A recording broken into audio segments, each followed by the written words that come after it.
Hello and welcome inside Sun Devil Stadium for a post-game edition of State of the Sun Devils alongside Jesse Morrison and Jake Anderson. I'm Jeremy Schnell. An unfortunate loss for ASU today. They fall to UCLA 50-36. It was really all about the big play today, Jake, and especially on the ground. What do you think went wrong there for ASU today? So as we heard from head coach Sean Aguano post-game, it was about run fits, which means run gap integrity. And they got gashed, right? Over 400 yards. That's the most yards they've allowed on the ground since U of A had that big game of, I think it was 2016, I believe, when they only had 8 passing attempts all game. But like we talked about pregame, I don't think there really was an answer for stopping UCLA's quarterback.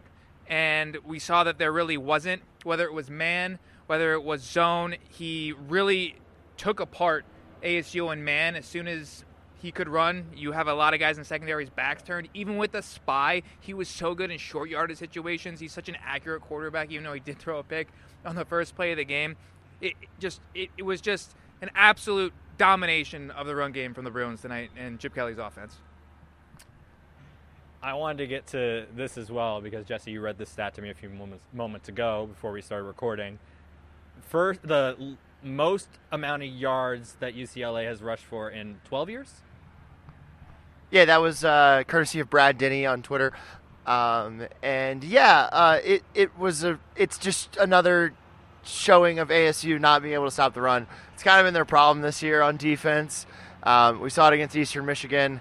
We've seen it in other games as well. And tonight was probably the worst game of the season for ASU as far as stopping the run went, even the Eastern Michigan game. Because let's just talk about this for a little bit.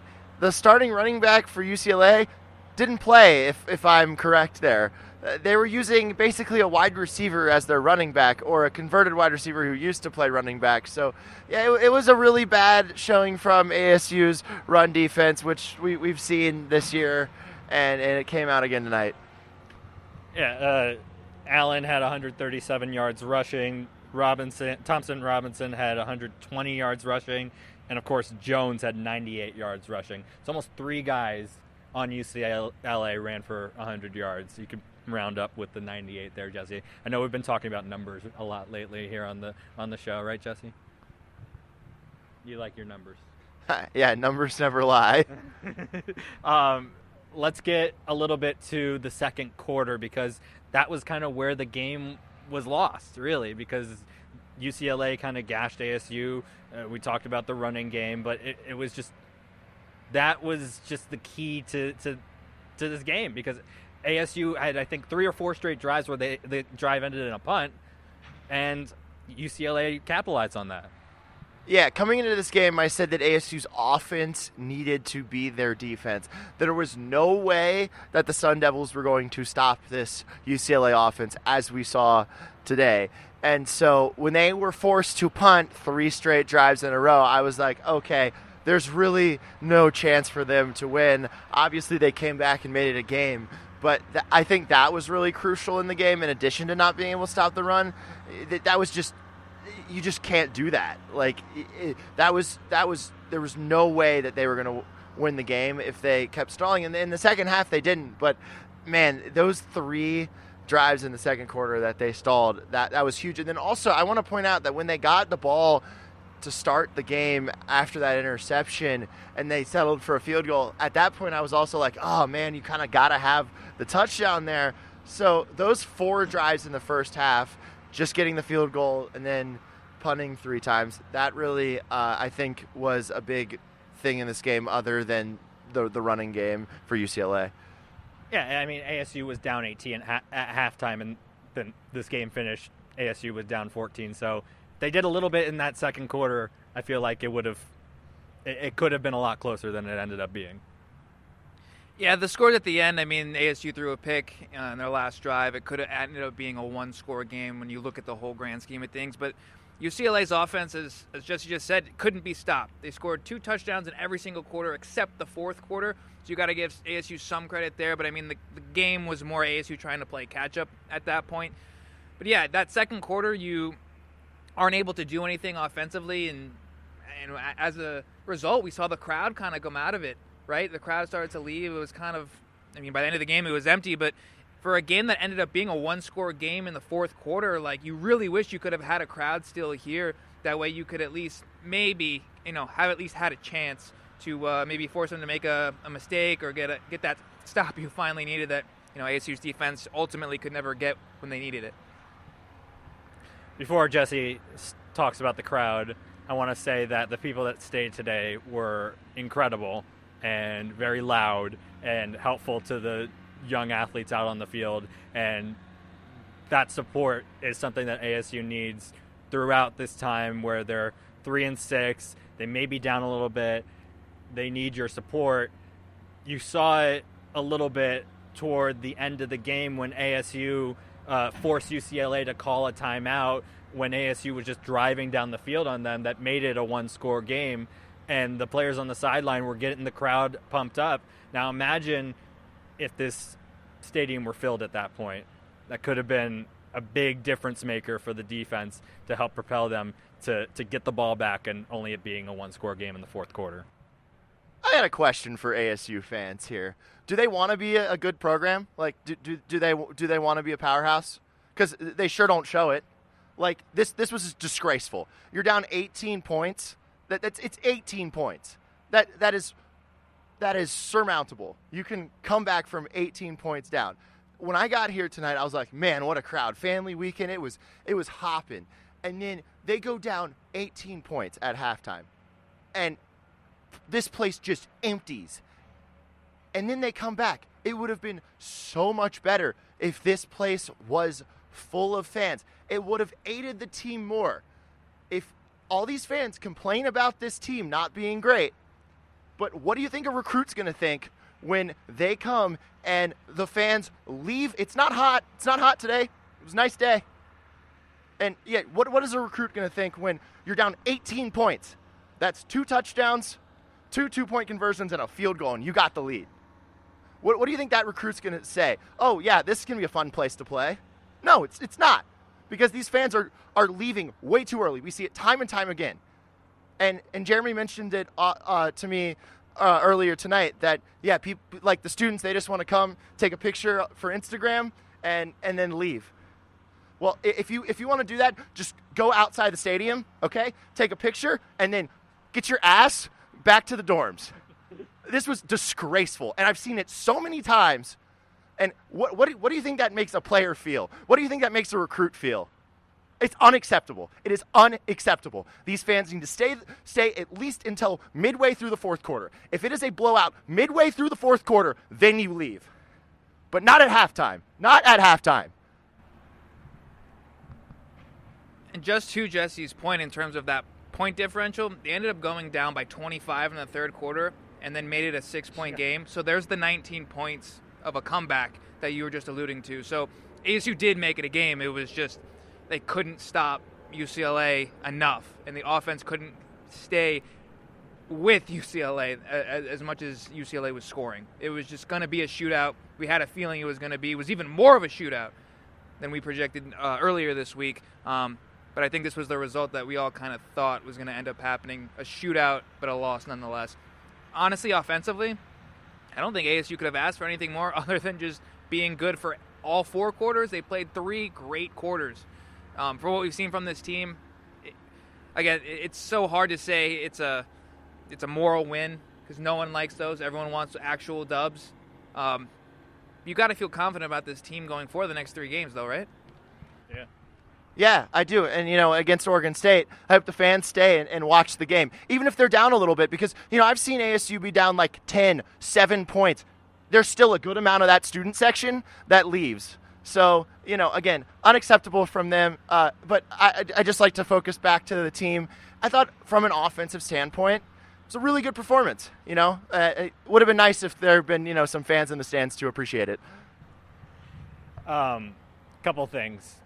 I think there needs to be something done about procedural penalties and also calling timeouts to avoid delay of games. That just cannot happen anymore. That could have been that could have been the difference at the end of the game. They could have had 3 timeouts instead of 2, and that would have been able to afford ASU to take a timeout when they're driving down the field to make it a one-score game again with a minute and a half left. But no, they had to let the clock run down. Unfortunately, with a minute and a half left, I thought Sean Aguano should have used his timeout there with a minute and a half left, because at that point you have two timeouts. You have to get the onside kick at that point. You have to get the onside kick with a minute and a half left. You let the clock run down. I believe it got to about 50 seconds left. You probably should have taken it after they got the first down, and then ASU had to wait because they substituted, and then UCLA substituted, and the clock kept running, and then it got to 30 seconds, and then obviously the interception happened, and it just ASU tried, and it wasn't enough at the end. But moving forward, second quarter, not great. And even in the first quarter, we talked about it before the game. We wanted ASU to be aggressive because it ended up being a shootout. ASU couldn't score with UCLA today, and they take the field goal on 4th and 4 in the first quarter after getting the interception. You have the momentum. I might have thought about going for it there, but they sent the field goal unit out right away. Possibly could have been a big opportunity missed for ASU right there. Yeah, and, again, I just like to say the team that's supposed to, in a situation like this, be the one that's burning timeouts is the road team, because, the atmosphere can get involved in, making that happen. If there was 50,000 plus in the fourth quarter, then, you might have seen some, some burned timeouts when there shouldn't have been from UCLA. So, yeah, I'm not blaming the fans for this loss. I don't want to say that. The team gave up too many rushing yards tonight. The second quarter was tough from, having to punt and everything. But again, I would just like to point out that, if you want this program to do well, you got to help a little bit. I wanted to touch on a big moment in this game, Jake. The penalty at the end of the game, 15-yard penalty, where ASU could have made it, I think, third down and possibly get the ball back, only down by 6. I want to get your thoughts because we were at the press conference and Sean Aguano also touched on it. Well, it unfortunately has been a theme for ASU the last couple of seasons, last few seasons, really. There's just always I can't get the phrasing right, but it's a non-football penalty, right? It has nothing to do with an actual play. It's not a hold. It's not a pass interference. It's an unsportsmanlike conduct, which at the end of the day, it's inexcusable because it hurts your team. And then it just seems like, of course, they happen at the most inopportune times when you really think you're about to get that next chance, and we've said it 1,000 times, you shoot yourself in the foot. But from an overall standpoint, like you said earlier today, the big plays. I just looked down for a second. ASU only averaged about 5 yards a play, while UCLA almost averaged 10 a play. 10 yards a play. That's a first down a play. And it obviously comes from the big plays in that really big 75-yard touchdown run. But it was just, that I think is also an example of right when you needed a stop. Just a stop. Maybe slow them down. The first play after you score, you allow a 75-yard touchdown. It was just, you couldn't get a complimentary game from both sides, right? You couldn't get everything going. And like you just said, the penalty is just in an opportune moment. But it did get chippy because it did go back and forth. They did have a couple on UCLA as well.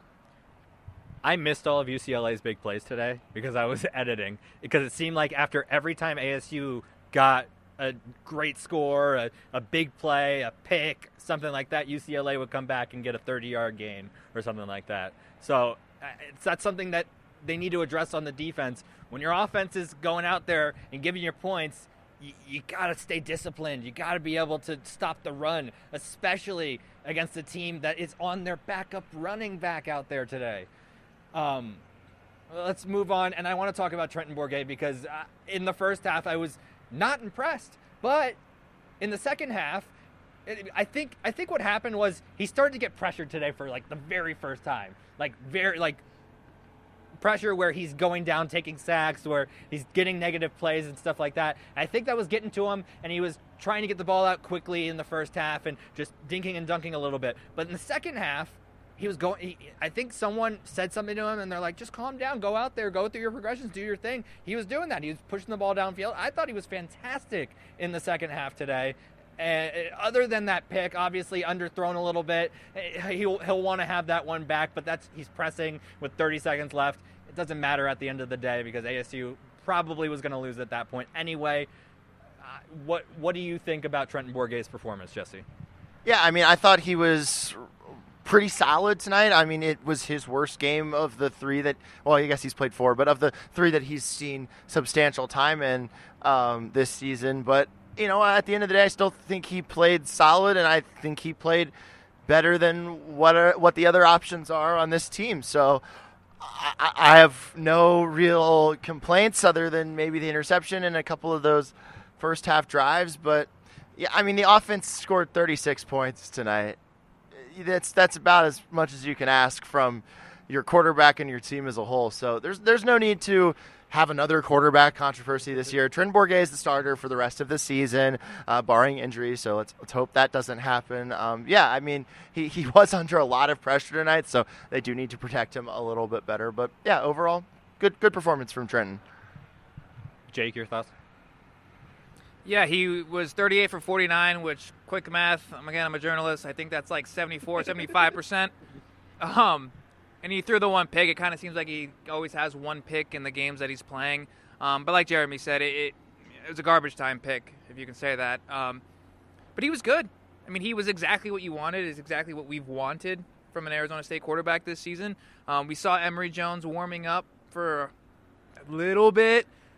Helmet was never on. Backup quarterbacks always warm up on the sidelines. But it was I will say this, it was during the second quarter when there was a lull from ASU, and then the first drive, because they started the second half with the ball, that first drive in the third quarter was a 3-and-out, and it was kind of like, okay, well, it's 30, and then UCLA scores, and it's 35-10. So it's kind of like, what are we doing? But then they immediately picked up, they started scoring touchdowns. I think the biggest thing UCLA did, and if I'm a defensive coordinator, I do the same thing. I see Elijah Badger. I see what he's doing. And I say, you're not going to beat me today. And that's what they did. They bracketed him. They did everything they could to make sure. I mean, he ended up having good numbers, so he still had an Elijah Badger day. He had a one-handed touchdown, which if you haven't seen it already, see Jeremy's angle that he recorded. Phenomenal catch. I'll place it right here. But we didn't see a ton of the tight ends the way we did last week against Colorado. We saw Messiah Swinson get involved. Conyers had a very good catch and run, too. Yeah, and we saw a great, phenomenal play call. I was sitting next to Jesse saying I love the play call as it was happening for that Messiah Swinson touchdown, which was basically just get everyone going one way on a roll out in the pocket, and Messiah went in the back corner on the other side. And he had a 2-point conversion taken away from him as well. I did want to say, you know, there's a 99.9% chance, probably even greater than that this wasn't the case, but maybe Sean Aguano had Emory warming up, so he was going to bring in Emory and Trenton at the same time in the shotgun. I thought you were going down the road where you were going to say he's trying to light a fire under Trenton, but you went the opposite way of that. He's trying to get both guys in there, make both guys happy. You've lost me now, Jesse. This is ridiculous. Also, the guys that maybe some guys that were under the weather today. We saw one of the players on defense that tried to give it a go and couldn't finish out the game. Yeah, Norman Lott. Norman Lott couldn't finish out the game. The Nesta Jade Silvera left right before the first half ended as well. I can't say why, but again, this is speculation, but it kind of seems like whatever bug is going around, ASU, Sean Aguano alluded to it, talked about it in the press conference. They were dealing with some issues. Norman Lott didn't practice this week because of this illness. So you just hope that gets flushed away quickly, because that is the last thing that this team needs on the defensive line especially. Looking forward to next week, going to Pullman. You never want to go to Pullman, especially in November. I spent a lot of time there in December and January. It's cold, and it's cold here today. Just imagine what it's going to be like in Pullman next week. But I think this ASU team has what it takes to go into Pullman. They went into Colorado last week and played pretty well. So hopefully they can come out with the victory, because they need to win 3 straight to become bowl eligible. Jake, weren't you born in Pullman? I was born in Spokane, but my mom went to Wazoo and UW, so I lived my first 6 months of life on those two campuses. Do not remember them, so obviously it was a great time. They're like 6 hours apart too. It's Grad great. school. Oh, fantastic. There's a little Jake nugget for the end of the podcast. Valade was fantastic today. 20 carries, 92 yards. But he also had 10 receptions for 89 yards, so almost 200 all-purpose yards for Valade. He's just like every week it's like Valade did incredible. And Elijah Badger did incredible. This team has weapons. This team has weapons. They need to continue to use them. If the defense figures it out in these last 3 games of the season, I don't see why they can't go 3-0 against Wazoo, Oregon State, and then finally against U of A. Jesse, you got anything else for me? Stay for the entire freaking game. All right. That's enough from Jesse. Thank you, everyone, for listening. Appreciate you sticking with us late here at Sun Devil Stadium. Listen to the whole podcast, too. Sun Devils lose this one 50-36. They have to go to Pullman next week and start that 3-game win streak, hopefully to become bowl eligible, Jake. Quick question, because I don't know how this works being from here. So, it's 1:15 a.m. When does the time change officially happen? So are we technically still 3 hours behind for another, hour or so? No, it's already happened. Isn't it 2 or 3 a.m.? It's already happened. It happens at midnight? Yeah. I don't know. I don't change I think it happens at 2 a.m., Jeremy. Maybe 3. I think it's 2. You know what? My grandmother probably texted me already to change my clocks, even though I don't have to in Arizona. Which grandmother? Why does that matter? I just want to know. Thanks, everyone, for listening. You can follow us at AZ Sports Devils on Twitter. You can find Jake's article on ArizonaSports.com and follow along through all the games for the rest of the season at AZ Sports on Twitter. I'll have highlights from the Oregon State game and the University of Arizona game. That's going to be fun. We'll have to see if both teams have a chance to become bowl eligible. Arizona also has to go undefeated for the rest of the season to become bowl eligible. So we'll see if it comes down to that final game. Make sure to tune in midweek this week. We'll have a podcast for both men's and women's basketball teams previewing their season, and we'll preview not the Oregon State game, the Washington State game as well. For Jake Anderson and Jesse Morrison, I'm Jeremy Schnell. We'll see you in the middle of the week.